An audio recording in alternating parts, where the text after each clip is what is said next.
श्री राम जय जय राम, श्री राम जय जय राम।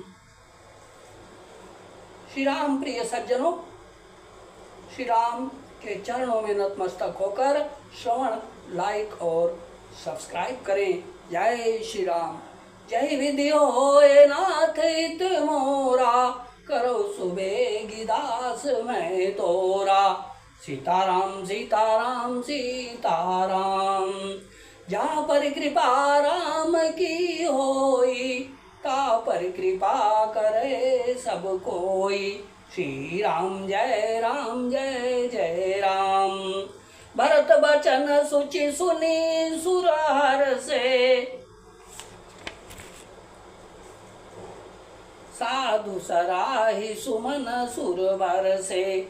असमंजस बस अवध निवासी, प्रमुदित मन तापस बनवासी। भरत जी के पवित्र वचन सुनकर देवता हर्षित हुए और साधु साधु कहकर सराहना करते हुए देवताओं ने फूल बरसाए। अयोध्या निवासी असमंजस के बस हो गए कि देखें अब श्री राम जी क्या कहते हैं। तपस्वी तथा वनवासी लोग श्री राम जी के वन में बने रहने की आशा से मन में परम आनंदित हुए। चुप ही रहे रघुनाथ संकोची, प्रभु गति देखी सभा सब सोची। जनक दूत तहि अवसर आए, मुनि वशिष्ठ सुनि वेगी बुलाए। किंतु संकोची श्री रघुनाथ जी चुप ही रह गए। प्रभु की यह स्थिति मौन देख सारी सभा सोच में पड़ गई। उसी समय जनक जी के दूत आए। यह सुनकर मुनि वशिष्ठ ने उन्हें तुरंत बुलवा लिया। करि प्रणाम तिन राम निहारे, बेसु देखि भय निपट दुखारे। अतूतन मुनि बर बूझी बाता, कहु विदेह भूप कुशलाता। उन्होंने प्रणाम करके श्री रामचंद्र जी को देखा। उनका मुनियों का सा वेश देखकर वे बहुत ही दुखी हुए। मुनि श्रेष्ठ वशिष्ठ जी ने दूतों से बात पूछी कि राजा जनक का कुशल समाचार कहो। सुनी सकुचाई नाई महिमा था, बोले चरबर जोरे हाथा। भूजब राउर सादर साई, कुशल है तो सो भयउ गोसाई। यह मुनि का कुशल प्रश्न सुनकर सकुचाकर पृथ्वी पर मस्तक नवाकर वे श्रेष्ठ दूत हाथ जोड़कर बोले, हे स्वामी, आपका आदर के साथ पूछना यही हे गोसाई कुशल का कारण हो गया। नाहित कौशल नाथ के, साथ कुशल गई नाथ। मिथिला अवध विशेष ते, जगु सब भयउ अनाथ सियावर। राम जय जय राम, मेरे प्रभु राम जय जय राम। नहीं तो हे नाथ, कुशल क्षेम तो सब कौशलनाथ दशरथ जी के साथ ही चली गई। उनके चले जाने से यों तो सारा जगत ही अनाथ, स्वामी के बिना असहाय हो गया। किंतु मिथिला और अवध तो विशेष रूप से अनाथ हो गए। कौशलपति गति सुनी जन कौरा, वे सब लोक शोक बस बौरा।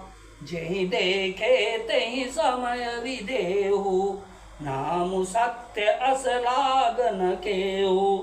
अयोध्यानाथ की गति, दशरथ जी का मरण सुनकर जनकपुरवासी सभी लोग शोकवश बावले हो गए, सुध बुध भूल गए। उस समय जिन्होंने विदेह को शोक मग्न देखा, उनमें से किसी को ऐसा न लगा कि उनका विदेह देहाभिमान रहित नाम सत्य है, क्योंकि देहाभिमान से शून्य पुरुष को शोक कैसा। रानी कुचाली सुनत नर पालहि, सूजन कछु जस मणि बिनु ब्यालहि। भरत राज रघुबर बनवासु, भा मिथिलेश हृदय हरासूं।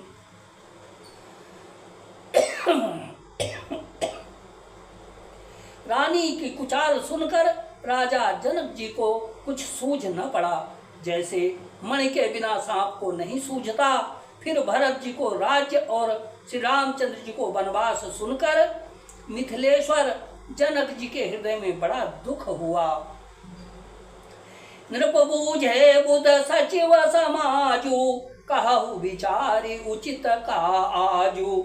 समुझ अवध असमंजस दो, चलिए कि रही न का कछु को।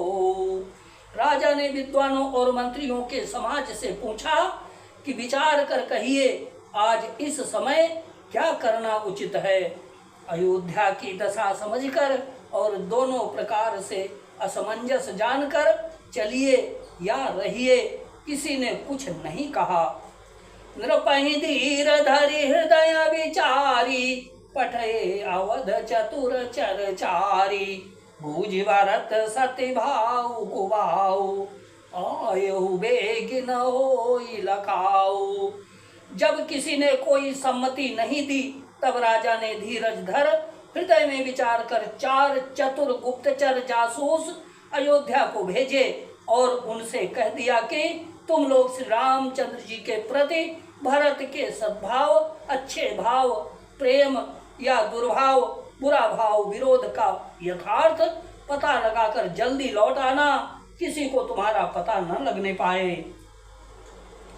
गए अवध चर भरत गति, बूझ देखी कर तूति।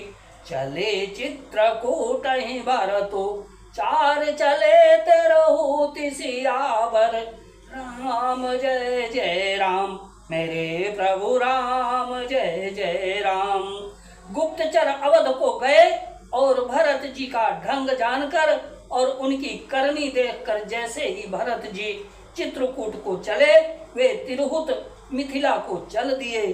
श्री राम जय राम जय जय राम, श्री राम जय राम जय जय राम।